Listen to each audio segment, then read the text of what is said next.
The easiest way to run parametric simulation in Climb Studio is to use the animate function in Grasshopper. Let's use the parametric model from the previous video as a demonstration. Let's assume that we want to investigate how the window-to-wall ratio impacts energy consumption.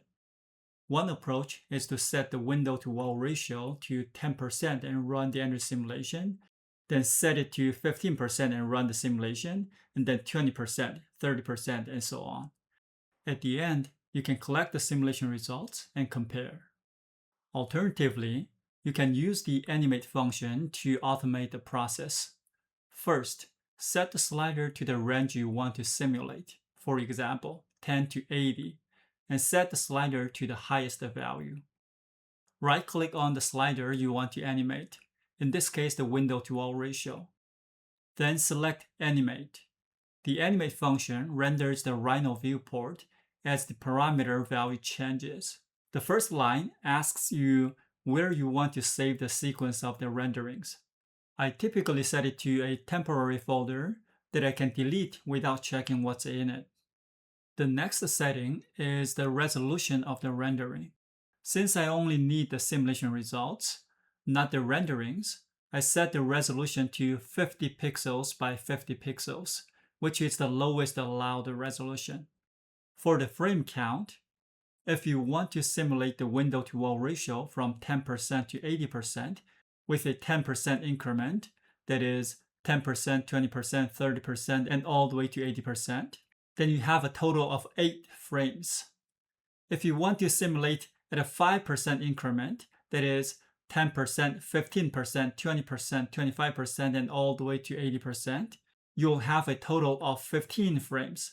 So let's set the frame count to 15 and click OK. You can see that the definition computes 15 times with the designated values for the window-to-wall ratio slider, but Energy Plus did not run. This is because the default value for the button connected to the run input is false. Let's change it to a Boolean toggle and set the value to true.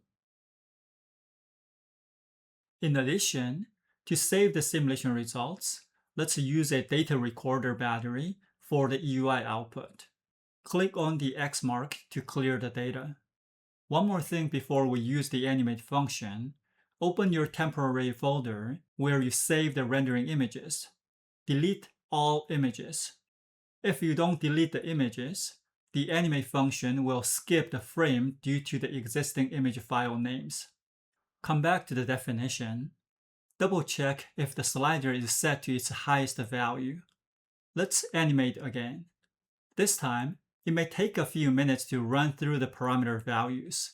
I will fast forward to the end. The data recorder stores the simulation results for all 15 runs. Sometimes you'll have one more data point than you expect. Let's use the quick graph battery to visualize the data.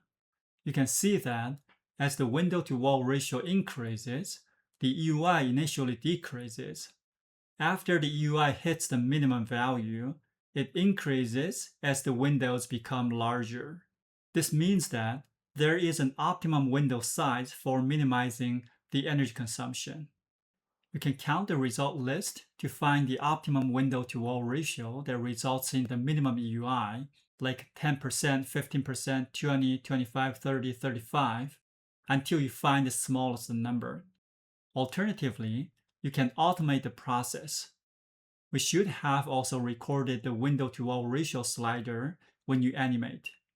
For this example, I will use the values from the series to pretend that it is recorded values from the window-to-wall ratio slider. The list contains a list of values from 10 to 80 at an increment of 5.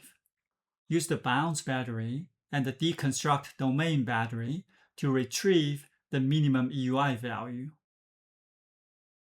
Use the equality battery to compare the list with the minimum EUI value. This returns a list of true and false values. Use a call pattern battery to filter the window-to-wall ratio list. The output of the call pattern is the optimum window-to-wall ratio that results in the minimum EUI.